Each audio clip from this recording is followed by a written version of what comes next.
चलिए दोस्तों, आज की इस वीडियो में हम लोग क्लास 12 के फिजिक्स के पहले चैप्टर के हम लोग चौथे लेक्चर को ग्रहण करने वाले हैं। इसमें हम लोग अध्यारोपण के सिद्धांत और भी बहुत सारी बेसिक बातें हम लोग जानेंगे। इसके पिछले वाले लेक्चर में उसमें क्या ना कि बहुत सारी बेसिकली बातें मैं आप सभी को समझा चुका हूँ। इसमें हम लोग अध्यारोपण के सिद्धांत और उससे भी संबंधित पृष्ठीय घनत्व, रैखिक घनत्व, आयतन घनत्व, जो भी इंपॉर्टेंट चीज़ है इस लेक्चर में हम लोग समझेंगे। तो देखिए, यहाँ पर हम लोग सबसे पहली बारीकी एक बातें जानते हैं जिसका नाम है एकांक आवेश, कि एकांक आवेश होती क्या है। उसके बाद हम लोग जानेंगे अध्यारोपण सिद्धांत, जो एग्जाम में बहुत ही इंपॉर्टेंट है, कई बार पूछता है। देखिए वो एकांक आवेश, इसको इंग्लिश में यूनिट चार्ज कहते हैं। इंग्लिश में क्या कहते हैं? Unit charge, unit charge. तो एकांक आवेश होती क्या है? देखो, एकांक का मतलब हो गया एक, इसको इकाई आवेश भी आप कह सकते हैं, इकाई आवेश भी कह सकते हैं, एकांक आवेश भी कह सकते हैं, यूनिट आवेश भी आप कह सकते हैं। तो एकांक मीन्स याद रखिएगा एक होता है, मतलब एकांक आवेश कहने का मतलब यहाँ पर जो भी चीज़ होगा वो सब एक लेकर चलेंगे, यानी एकांक आवेश यानी आवेश एक एक लेकर चलना है। पहले आप ध्यान देंगे, दो आवेशों के बीच में बल लगती है, आप ये अच्छी तरह से जानते हैं ना, दो आवेशों के बीच बल लगती है, ठीक है। तो मान लीजिए दोनों आवेश जो Q1 Q2 है, यहाँ पर ध्यान देंगे, जो दोनों आवेश Q1 उसकी भी मतलब आवेश एक ले लिए, क्योंकि एकांक आवेश जो भी आवेश लेंगे सब कितना लेकर चलना है? आपको एक लेकर चलना है, एक एक कूलम आवेश। मान लिया कि मेरे पास जो भी आवेश है उसका मान कितना है? एक कूलम आवेश है, और उनके बीच की दूरी भी आप एक लेकर चलेंगे, आर का मान 1 मीटर लेकर चलेंगे। ऐसा इसलिए चल रहा हूँ क्योंकि हम लोग इकाई आवेश पढ़ रहे हैं, यूनिट चार्ज पढ़ रहे हैं, यानी एकांक आवेश पढ़ रहे हैं, और एकांक में सारी मान एक लेकर आपको चलना है। तो आवेश आपको हो गया, जैसे मान लीजिए कि आपके पास दो आवेश है, ये पहला आवेश, ये दूसरा आवेश Q1 Q2, इसका मान है 1 कूलम, इसका भी मान कितना है? 1 कूलम। इनके बीच का दूरी भी कितना है? 1 मीटर है, ठीक है। तो इस स्थान पर हम लोग देखेंगे कि आखिर बल कितना लगता है। तो कूलम नियम यूज करिए। कूलम नियम में आप क्या पढ़ें? एफ का सूत्र कूलम नियम से, कूलम नियम से होता है सूत्र 1/4 pi epsilon not into Q1 Q2 बटा आर का स्क्वायर, या F बराबर 1/4 पाई एप्सिलॉन नॉट। अब एक काम करते हैं, मान पुट करते हैं। तो 1/4 पाई एप्सिलॉन नॉट का मान कितना होता है? आप सभी को मालूम है, 1/4 पाई एप्सिलॉन नॉट का मान बता दिया गया, 9 × 10⁻9 न्यूटन प्रति मीटर स्क्वायर। तो इसका मान होता है 1/4 पाई एप्सिलॉन नॉट का मान होता है न्यूटन। कूलम नियम से आप ये देखते हैं, सूत्र होता है F बराबर 1/4 पाई एप्सिलॉन नॉट, और यहाँ से हम लोग 1/4 पाई एप्सिलॉन नॉट का मान पुट कर देते हैं। जैसा एक बार मान फिर से देख लीजिए, इसका मान कितना होता है। हाँ देखिए, तो यहाँ पर 1/4 पाई एप्सिलॉन नॉट का मान होता है न्यूटन मीटर स्क्वायर प्रति कूलम स्क्वायर। ये होता है किसका? 1/4 पाई एप्सिलॉन नॉट का मान होता है, इसको के से भी सूचित करते हैं। तो 1/4 पाई एप्सिलॉन नॉट का मान होता है 9 × 10⁻9 न्यूटन मीटर स्क्वायर प्रति कूलम स्क्वायर। फिर गुना Q1 का मान दे दिया है 1 कूलम, और Q2 का भी मान 1 कूलम लेके चल दिए हैं, और बटा आर का मान कितना लेके चले हैं? 1 मीटर। तो 1 मीटर का स्क्वायर कर देंगे क्योंकि वहाँ पर स्क्वायर है। यहाँ देखिए 9 × 10⁻9, इसको ऐसा लिख देता हूँ, न्यूटन मीटर स्क्वायर, प्रति का मतलब बटा कूलम स्क्वायर। अब गुना 1 का 1 से करेंगे तो 1 है, 80 का 80 से गुना कर देंगे तो C स्क्वायर। अब बटा 1 है तो 1 का स्क्वायर 1, मीटर का स्क्वायर करेंगे मीटर स्क्वायर। यहाँ कूलम स्क्वायर से कूलम स्क्वायर कटिस, और मीटर स्क्वायर से मीटर स्क्वायर कटिस, तो बच गया 9 × 10⁻9, और n बच गया, n का मतलब न्यूटन बच गया। तो आप देख क्या रहे हैं कि जब समान परिमाण के आवेश ले रहे हैं, समान परिमाण मतलब दोनों आवेश सेम है और उनके बीच दूरी एक ले रहे हैं, तब कितना बल लग रहा है? 9 × 10⁻9 न्यूटन का बल लग रहा है। तब ऐसे आवेश को हम लोग क्या कहते हैं? एकांक आवेश कहते हैं। इसी आधार पर इसका डिफिनेशन दिया गया है एकांक आवेश का, कि एकांक आवेश वह आवेश है जो बराबर परिमाण के आवेश को निर्वात में 1 मीटर की दूरी पर रखने पर वो 9 गुना 10⁻9 न्यूटन के बल से क्या होता है, प्रतिकर्षित होता है। अब यहाँ पर प्रतिकर्षित क्यों लिखा हूँ कि जब जहाँ पर सेम चीज़ें होती है जैसे प्लस प्लस माइनस माइनस, तो यहाँ पर प्रतिकर्षण होगा, आकर्षण नहीं होता है। आपको बताया गया ना, आकर्षण कब, जब एक प्लस होगा एक माइनस होगा, तब जाकर वो एक दोनों को क्या करते हैं, एक दूसरे की ओर आकर्षित करते हैं। यदि प्लस प्लस को नज़दीक लाएंगे तो वो आकर्षित नहीं कर सकते हैं, माइनस माइनस को भी नज़दीक लाएंगे तो आकर्षित नहीं करेंगे, प्रतिकर्षित करेंगे, एक दूसरे से दूर भागेंगे। तो वही है कि यहाँ पर समान परिमाण का आवेश लिया गया है, या तो ये चिन्ह प्लस प्लस होगा नहीं तो माइनस माइनस होगा। तो वही लिखना है, एकांक आवेश का डिफिनेशन किसे, एकांक आवेश किसे कहते हैं, तो लिख दीजिएगा कि एकांक आवेश वो आवेश है जो अपने बराबर परिमाण के सजातीय आवेश से निर्वात में 1 मीटर की दूरी पर रखने पर 9 गुना 10⁻9 न्यूटन के बल से प्रतिकर्षित होता है। अब इस डिफिनेशन को छोड़िए, इस आधार पर डिफिनेशन कैसे लिखिएगा, लिखिएगा वही कि एकांक आवेश वह आवेश है, क्या लिखेंगे, एकांक आवेश वह आवेश है जो समान आवेश, जो समान परिमाण के आवेश को 1 मीटर की दूरी पर रखने पर 9 गुना 10⁻9 न्यूटन के बल से क्या होता है, प्रतिकर्षित होता है। क्या लिखेंगे, एकांक आवेश वह आवेश है जो समान परिमाण के आवेश को 1 मीटर की दूरी पर रखने पर 9 गुना 10⁻9 न्यूटन के बल से प्रतिकर्षित होता है। ठीक है। अब देखिए, आवेश चाहे कोई भी हो, एकांक आवेश हो या सिर्फ आवेश हो, आवेश का एसआई जो मात्रक होगा वो हमेशा कूलम होता है। और ऑब्जेक्टिव में क्वेश्चन कर सकता है। मैं एकांक आवेश का चर्चा इसी कारण से किया था कि इसकी बारीकी बातें हम लोग समझ सके।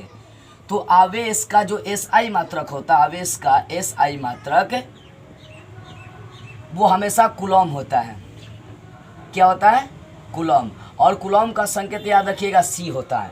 आवेश का ऐसे मात्रक क्या होता है, कूलम होता है। और जानते हैं कूलम का हम लोग प्रयोग प्राय किस रूप में करते हैं, माइक्रो के रूप में करते हैं और नैनो कूलम के रूप में करते हैं। मतलब एक माइक्रो कूलम, ये माइक्रो होता है, माइक्रो कूलम। तो एक माइक्रो कूलम का मान करीबन से करीबन 10⁻⁻6 कूलम होता है। यानी कूलम का हम लोग प्रयोग माइक्रो में करते हैं या नैनो में करते हैं। एक नैनो कूलम, एन का मतलब हो गया नैनो, एक नैनो कूलम का मान होता है 10⁻⁻9 कूलम के लगभग क्या होता है, बराबर होता है। ठीक है। तो इस तरह से आपको क्या करना है, ये सारी माने याद रखनी है। देखिए, तो आवेश का ऐसे मात्रक क्या होगा, कूलम होगा, चाहे एकांक आवेश है चाहे जो भी हो, सबका मात्रक क्या होगा, कूलम होता है। ठीक है ना। तो कूलम का हम लोग प्रयोग किस रूप में करेंगे, माइक्रो और नैनो के रूप में करते हैं प्रायः। ठीक है। तो माइक्रो का मान कितना होता है, 10⁻⁻6 और नैनो का मान कितना होता है, 10⁻�9। उसके बाद यदि जानी जाए तो आवेश का ऐसे मात्रक कूलम होते हैं। तो देखी जाए, एक इलेक्ट्रॉन पर कितना आवेश होता है, ई का मतलब इलेक्ट्रॉन, एक इलेक्ट्रॉन पर कितना आवेश होता है, तो एक इलेक्ट्रॉन पर आवेश होता है -1.6 गुना 10⁻⁻19 कूलम। ये माइनस प्रकृति दर्शाता है कि इलेक्ट्रॉन ऋणात्मक है। तो एक इलेक्ट्रॉन पर आवेश सिर्फ बोलेंगे 1.6 गुना 10⁻⁻19 कूलम। यानी एक इलेक्ट्रॉन पर इतना चार्ज होता है, इतना आवेश होता है। यदि यही क्वेश्चन में घुमा फिरा कर आपसे करूँ कि एक कूलम पर कितना, एक कूलम से कितने इलेक्ट्रॉन गुजर सकते हैं, एक कूलम आवेश से कितने इलेक्ट्रॉन गुजरेंगे बाबू, ये भी ऑब्जेक्टिव कई बार क्वेश्चन करता है कि एक कूलम से कितने इलेक्ट्रॉन गुजर सकते हैं। तो याद रखने वाली बात है 6.25 गुना 10⁻18 लगभग इलेक्ट्रॉन क्या कर सकते हैं, गुजर सकते हैं। कितना से, तो एक कूलम आवेश से कितने इलेक्ट्रॉन गुजर सकते हैं, तो 6.25 गुना 10⁻18 इलेक्ट्रॉन गुजर सकते हैं। तो पहले आप ये समझ लीजिए एकांक आवेश किसे कहते हैं। तो लिखेंगे यहाँ पर, समान परिमाण के आवेश लेकर उनके बीच की दूरी 1 मीटर दर्शाई जाए तो वहाँ पर जो बल प्रतिकर्षित होता है वो होता है 9 गुना 10⁻9 न्यूटन के बल से प्रतिकर्षित होता है। तो ऐसे आवेश को सजाते हैं, ये एकांक आवेश कहते हैं। या लिख सकते हैं कि एकांक आवेश वो आवेश है जो समान परिमाण के आवेश को 1 मीटर की दूरी पर रखने पर 9 गुना 10⁻9 न्यूटन के बल से प्रतिकर्षित होता है। इस आधार पर आप डिफिनेशन दे सकते हैं। ठीक है ना। और आवेश का ऐसे मात्रक, चाहे कोई भी आवेश हो, आवेश का ऐसे मात्रक होता है कूलम। ठीक है। और कूलम का हम लोग प्रयोग प्राय करते हैं माइक्रो में या नैनो में। माइक्रो का मान 10⁻⁻6 और नैनो का मान 10⁻�9 होता है। और एक इलेक्ट्रॉन पर आवेश कितने होते हैं, तो एक इलेक्ट्रॉन पर आवेश 1.6 गुना 10⁻�19 कूलम होते हैं। और एक कूलम से कितना इलेक्ट्रॉन गुजर सकते हैं, तो एक कूलम से कितना इलेक्ट्रॉन गुजर सकते हैं, 6.25 गुना 10⁻18 इलेक्ट्रॉन लगभग क्या हो सकते हैं, गुजर सकते हैं। तो अब चलते हैं आगे की ओर। अब देखते हैं कूलॉम बल और गुरुत्वाकर्षण बल की तुलना करते हैं। जब कूलॉम नियम पढ़ाया गया था उस समय गुरुत्वाकर्षण बल की तुलना भी करी गई थी, गुरुत्वाकर्षण बल के बारे में बताया गया था।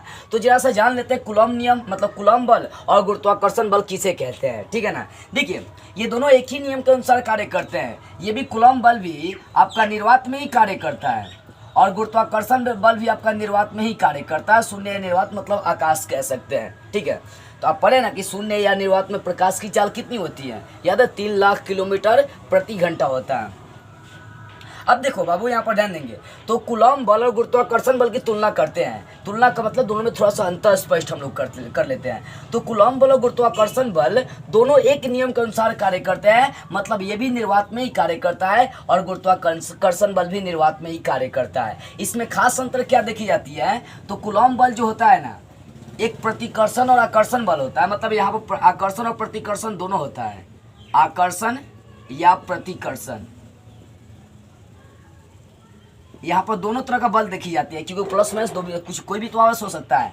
लेकिन ये जो आपका गुरुत्वाकर्षण बल होता है ये सिर्फ होता है आकर्षण बल होता है। यहाँ पर सिर्फ आकर्षण बल लगता है, मतलब यहाँ पर ऑपोजिट चार्ज लेने पड़ते हैं, ऑपोजिट वस्तुएं होती हैं, तभी जाकर वहाँ पर गुरुत्वाकर्षण बल लगता है। कहने का मतलब कूलॉम बल आकर्षण या प्रतिकर्षण बल है, लेकिन गुरुत्वाकर्षण बल सिर्फ आकर्षण बल होता है। अब देखो गुरुत्वाकर्षण जो बल होता है वो क्या होता है, एक कमजोर बल है। किसकी तुलना में, कूलॉम बल की तुलना में, यानी इनके बीच जो बल लगता है वो काफ़ी कमज़ोर होता है और इनके बीच जो बल लगता है इनके तुलना में मजबूत होता है। किनसे, तो गुरुत्वाकर्षण बल की तुलना में काफ़ी मजबूत होता है।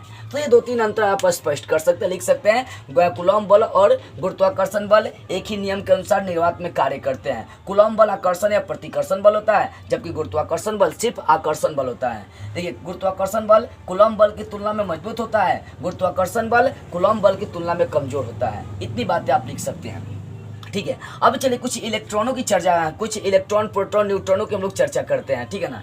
तो देखते हैं आगे।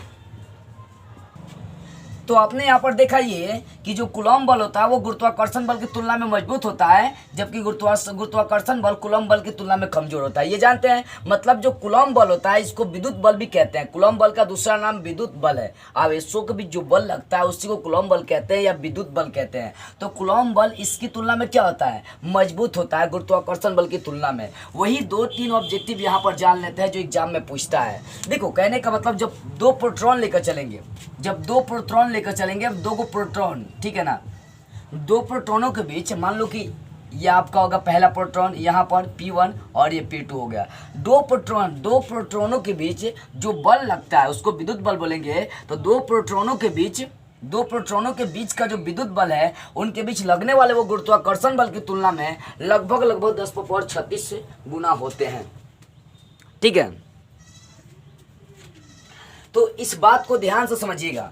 2 जब प्रोटॉन लेकर चलेंगे तो उनके बीच जो वैद्युत बल लगेगा, जो वैद्युत बल P का मतलब हो गया प्रोटॉन के बीच वैद्युत बल। तो 2 प्रोटॉनों के बीच लगने वाला विद्युत बल गुरुत्वाकर्षण बल की तुलना में कितना गुना होता है, 10⁻36 गुना होता है। मतलब जो Fp हो गया यानी जो विद्युत बल हो गया वो गुरुत्वाकर्षण बल की तुलना में मतलब जो है ना 10⁻36 गुना बड़ा होता है।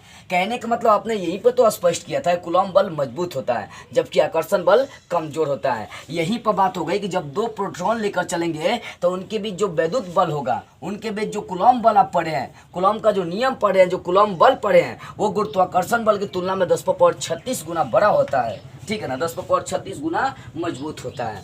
उसके बाद ये 2 प्रोटॉन लेकर चलेंगे तब, अब मान लीजिए इनके बीच 2 इलेक्ट्रॉन कर देते हैं तब क्या होगा, यहाँ भी और यहाँ भी।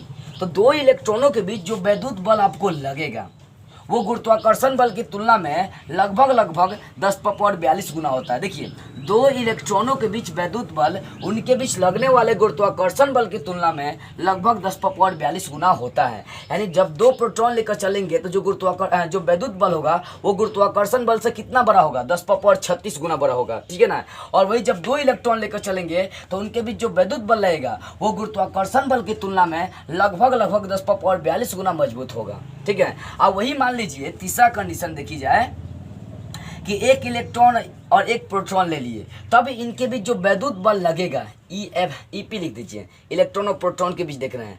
तो यहाँ पर ध्यान देने वाली बात है कि 2 इलेक्ट्रॉन और प्रोटॉन के बीच जो बल लग रहा है जो विद्युत बल है उनकी यदि तुलना गुरुत्वाकर्षण बल से करते हैं तो वो लगभग गुरुत्वाकर्षण बल का कितना गुना होता है, 10⁻39 गुना मजबूत होता है। यानी एक इलेक्ट्रॉन और एक प्रोटॉन के बीच विद्युत बल गुरुत्वाकर्षण बल की तुलना में 10⁻39 गुना होता है। तो इस बात को ध्यान रखिएगा, ऑब्जेक्टिव क्वेश्चन यहाँ से एग्जाम में पूछता है कि दो प्रोटॉनों के बीच लगने वाला वैद्युत बल गुरुत्वाकर्षण बल की तुलना में कितना गुना होता है, तो 10 पावर कितना गुना होता है, 36 गुना होता है। और वही दो इलेक्ट्रॉन के बीच लगने वाला वैद्युत बल गुरुत्वाकर्षण बल की तुलना में कितना गुना होता है, 10 पावर 42 गुना होता है। और एक इलेक्ट्रॉन और एक प्रोटॉन के बीच लगने वाला वैद्युत बल वो गुरुत्वाकर्षण बल की तुलना में लगभग कितना होता है, तो 10 पावर 39 गुना होता है। इस बात को बेटर से याद रखिएगा, इससे आपको ये स्पष्ट हो रहा है कि कूलॉम बल काफी मजबूत होता है और गुरुत्वाकर्षण बल जो है ना कमजोर होता है। तो इस तरह से आपने देख लिया कूलॉम बल और गुरुत्वाकर्षण बल में तुलना, और यहाँ से जो ऑब्जेक्टिव पूछी जाती है वही बातें आपको समझा दी गई। तो अब चलते हैं अध्यारोपण सिद्धांत की ओर। तो अब देखते हैं अध्यारोपण का सिद्धांत, बहुत इंपॉर्टेंट है ये, कई बार पूछा है एग्जाम में। अध्यारोपण का सिद्धांत, प्रिंसिपल ऑफ सुपरपोजिशन इसको इंग्लिश में कहते हैं। एग्जाम में कई बार किया है कि अध्यारोपण का सिद्धांत किसे कहते हैं। तो ध्यान से बारीकी से सारी बातों को हम लोग समझेंगे कि अध्यारोपण का सिद्धांत क्या होता है। मैं आपको हार्ड तरीके से नहीं, बहुत से सिंपल तरीके से समझाऊंगा, बशर्ते बेसिक समझने की कोशिश करिएगा। मान लीजिए कि मेरे पास कोई आवेश है Q और इसके निकट बहुत सारे आवेश स्थित है, Q1 Q2 Q3, ऐसे ही Q4 plus dot dot dot dot लिख सकते हैं, बहुत सारे आवेश स्थित है। मान लिया कि मेरे पास कोई आवेश है और उस आवेश के निकट बहुत सारे आवेश स्थित है, तो इस परिणामी आवेश पर लगने वाला बल, ठीक है, अब अन्य आवेश के कारण, ये जो आवेश है इनके कारण भी लगने वाला बल F1 F2 F3 F4 plus dot dot, इनका सदिश योगफल करेंगे, मतलब F वेक्टर लगा देंगे, इस पर वेक्टर लगा देंगे, ठीक है ना, वेक्टर।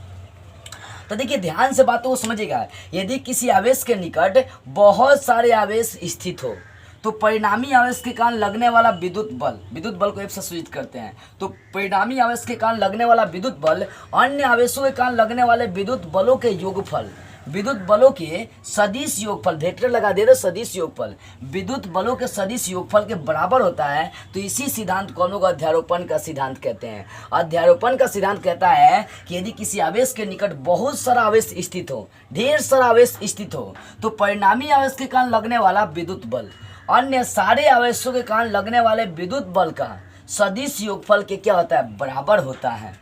यही इसी पॉइंट को हम लोग कहते हैं अध्यारोपण का सिद्धांत, प्रिंसिपल ऑफ सुपरपोजिशन।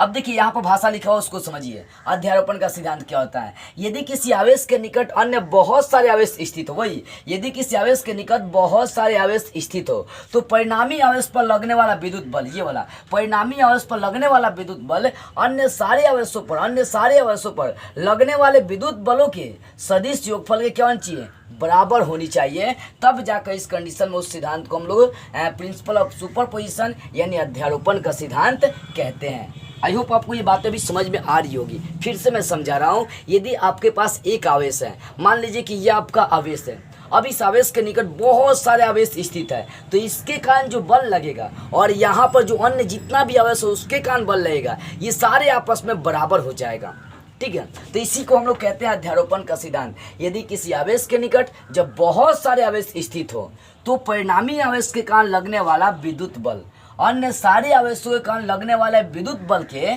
सदिश योगफल के बराबर होते हैं। अब ध्यान देंगे, यहाँ पर सदिश योगफल मैं क्यों बोल रहा हूँ, तो सदिश योगफल का मतलब ये हुआ कि जो आवेश है उस पर जो बल लग रहा है उस पर एक वेक्टर लगा दिया गया है, इसी कारण से सदिश योगफल बोली जा रही है। योगफल का मतलब जोड़ होता है, सदिश का मतलब वेक्टर हो गया।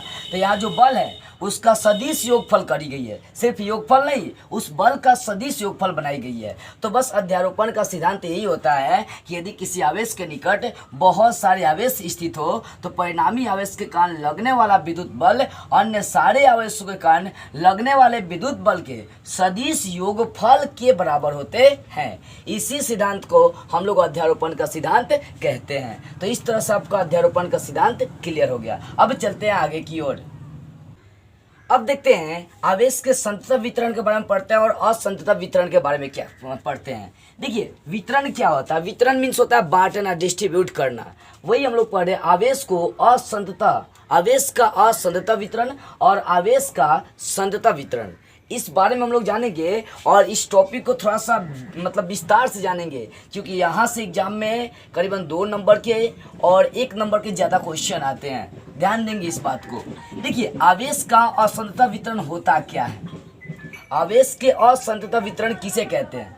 देखो, जब किसी स्थान पर बहुत सारे आवेश स्थित हो, मान लो कि ये स्थान है आपका, अब यहाँ पर बहुत सारे आवेश स्थित हो गए, Q1, बेटा ढंग से इसको देखिए, Q1, Q2, Q3, Q4, Q5, ऐसे बहुत सारे आवेश स्थित हैं। तो जब किसी स्थान पर बहुत सारे आवेश स्थित हो तो ऐसे वितरण को ही हम लोग कहते हैं असंततः वितरण। असंततः का मतलब लगातार नहीं गया, वहाँ पर बहुत सारे आवेश स्थित हैं। तो असंततः वितरण का मतलब याद रखिएगा, जब किसी स्थान पर अन्य अनेक आवेश स्थित हो तो आवेश के ऐसे वितरण को हम लोग असंततः वितरण कहते हैं। ठीक है, आवेश के असंततः वितरण किसे कहते हैं? तो जब किसी स्थान पर अन्य अनेक आवेश स्थित हो तो आवेश के ऐसे वितरण को असंततः वितरण कहते हैं। जब किसी स्थान पर बहुत सारे आवेश स्थित हो तो आवेश के ऐसे वितरण को हम लोग बोलेंगे आवेश का असंततः वितरण। लेकिन आवेश का संततः वितरण क्या होता है? देखो, पहली बात ये समझो कि वितरण मीन्स होता है बांटना, डिस्ट्रीब्यूट करना, और संततः मीन्स होता है लगातार। अब मान लो आपके पास कोई सुचालक सतह है, यहाँ पर साइड में इसको मिट करता हूँ। अब थोड़ा सा संततः वितरण को पढ़ लेते हैं, क्योंकि असंततः में आपने ये देखा कि जब बहुत सारे स्थित किसी स्थान पर आवेश हो तो उसे हम लोग असंततः वितरण कहते हैं। अब मान लो कि मेरे पास कोई सुचालक तार या सतह है, ये मान लो सुचालक सतह मेरे पास है। अब मैं इसको आवेश देना शुरू कर दिया, ठीक है, इसको बहुत सारे आवेश Q1, Q2, Q3 आवेश देना शुरू किया, तो ये आवेश क्या करेगा? इसके अंदर जाएगा और इसके सारे कोने कोने में फैल जाएगा। ठीक है ना। सुचालक का मतलब किसे क्या होता है? सुचालक किसे कहते हैं आपको बताई गई है। लेक्चर 2 में या 3 में शायद मैं सुचालक और विद्युत रोधी की चर्चा किया हूँ। तो सुचालक का मतलब जिसमें धारा का प्रवाह आसानी से हो सके, उससे हम लोग क्या कहते हैं? सुचालक कहते हैं। तो मान लो ये सुचालक सतह है, लोहा या स्टील ऐसे लेकर चलिए। तो मान लो ये सुचालक सतह, जब इसको आवेश देंगे तो आवेश इसके कोने कोने में सूक्ष्म भाग तक पहुंच जाती है। और यहाँ पर यदि 2 आवेश के बीच की दूरी लेंगे तो एकदम बहुत कम होती है, नगण्य होती है, शून्य होती है। जो इसमें आवेश फैल जाता है, यदि उनके आप बीच की दूरी लेंगे, बीच की दूरी, तो शून्य होता है। लेकिन यहाँ पर देखी जाए तो असंततः वितरण में परिमित दूरी होता है। परिमित का मतलब आप नाप सकते हैं कि 1 मीटर, 2 मीटर, 3 सेंटीमीटर, 4 सेंटीमीटर, ऐसे। असंततः वितरण के बीच जो दूरी होती है, 2 आवेशों के जो बीच की दूरी होती है, वो परिमित दूरी होती है। लेकिन संततः वितरण में जो आवेश की दूरी होती है वो नगण्य होती है। तो इस प्रकार के वितरण को हम लोग आवेश का संततः वितरण कहते हैं। देखो, कोई भारी डेफिनेशन नहीं है, बस सिंपल सी बात ये समझनी है कि कोई सुचालक सतह को जब आवेश देते हैं तो आवेश उस सतह के कोने कोने में फैल जाता है और उनके 2 आवेशों के बीच की दूरी बहुत ही कम, मतलब नगण्य होती है, शून्य होती है। तो इस प्रकार के वितरण को हम लोग क्या कहते हैं? आवेश का संततः वितरण कहते हैं। अब डेफिनेशन पढ़िए। किसी सुचालक तार या सुचालक सतह को, ऐसे ही सुचालक तार या सुचालक सतह को आवेश देने पर वह तार या चालक के पृष्ठ के सूक्ष्म भाग में भी वितरित होता है, मतलब फैल जाता है। जब आवेश देंगे तो ये आवेश क्या करेगा? इसके कोने कोने में फैल जाता है। और 2 क्रमवर्ती आवेश एक दूसरे के इतने निकट होते हैं कि उनके बीच की दूरी नगण्य होती है। जब इनके अंदर आवेश प्रवेश कर जाएगा तो 2 आवेश के बीच की दूरी बहुत ही कम होती है, मतलब लगातार जो आवेश होता है वो ले जाना। क्रमवर्ती आवेश का मतलब लगातार जो आवेश है, क्रम के अनुसार, 1 के बाद 2, 2 के बाद 3, ऐसे। तो 2 क्रमवर्ती आवेश के बीच की दूरी इतनी कम होती है कि वो 0 के बराबर होते हैं, नगण्य होते हैं। तो आवेश के ऐसे वितरण को हम लोग क्या कहते हैं? संततः वितरण कहते हैं। आई होप आपको ये बातें समझ में आई होगी। फिर से समझा रहा हूँ। देखिए, आवेश का संततः वितरण किसे कहते हैं? तो जब किसी स्थान पर बहुत सारे आवेश हो तो ऐसे वितरण को असंततः वितरण कहते हैं। लेकिन संततः वितरण में क्या होता है कि सुचालक तार या सतह ले लीजिए, सुचालक तार या सतह को जैसे ही आप आवेश देंगे, सुचालक तार या सतह को आप जैसे ही आवेश देंगे, वो आवेश उसके अंदर प्रवेश करके उसके सारे भाग में, कोने कोने, छोटे छोटे भाग में पहुंच जाता है और उनके 2 क्रमवर्ती आवेश के बीच की दूरी शून्य होती है, नगण्य होती है। तो ऐसे वितरण को आवेश का संततः वितरण कहते हैं। और देखिए, आवेश के संततः वितरण के लिए यदि आवेश के संततः वितरण से यदि बल निकालना हो, इनके बीच 2 आवेश क्रमवर्ती उठाएंगे तो 2 आवेश के बीच बल लगता ही है, भले दूरी नगण्य क्यों ना हो। तो संतता वितरण के कारण जो बल लगता है, यदि उसके संतता वितरण के कारण यदि आप बल निकालना चाहते हैं तो वहाँ पर 3 प्रकार के घनत्व लिए जाते हैं। अब इस बात से हम लोग परिचित होते हैं। देखिए, संतता वितरण के कारण यदि किसी आवेश, संतता वितरण के कारण यदि आप क्या करना चाहते हैं, विद्युत बल निकालना चाहते हैं, तो इसके लिए समाकलन विधि प्रयोग करी जाती है। कौन सा विधि? समाकलन विधि। समाकलन विधि, ठीक है। तो संतता वितरण के कारण किसी विशिष्ट आवेश पर या किसी अन्य आवेश पर यदि आप बल निकालना चाहते हैं, विशेष बल का मान निकालना चाहते हैं, तो उसके लिए समाकलन विधि प्रयुक्त होती है। और समाकलन विधि में 3 प्रकार का घनत्व लिए जाते हैं। कितने प्रकार के? 3 प्रकार के घनत्व लिए जाते हैं, और यही बहुत इंपॉर्टेंट है, लिए जाते हैं। मतलब आप संतता वितरण के कारण यदि किसी अन्य आवेश पर विद्युत बल निकालना चाहते हैं, F का मान निकालना चाहते हैं, तो उसके लिए समाकलन विधि प्रयुक्त होती है। और समाकलन विधि में 3 प्रकार के घनत्व लिए जाते हैं। वो 3 प्रकार के घनत्व कौन कौन सा है, मैं आपको एक एक बता रहा हूँ, ध्यान से समझिएगा। पहला वो घनत्व है आवेश का रेखीय घनत्व। आवेश का रेखीय घनत्व। और दूसरा है आवेश का पृष्ठीय घनत्व या तलीय घनत्व भी इसको कहते हैं।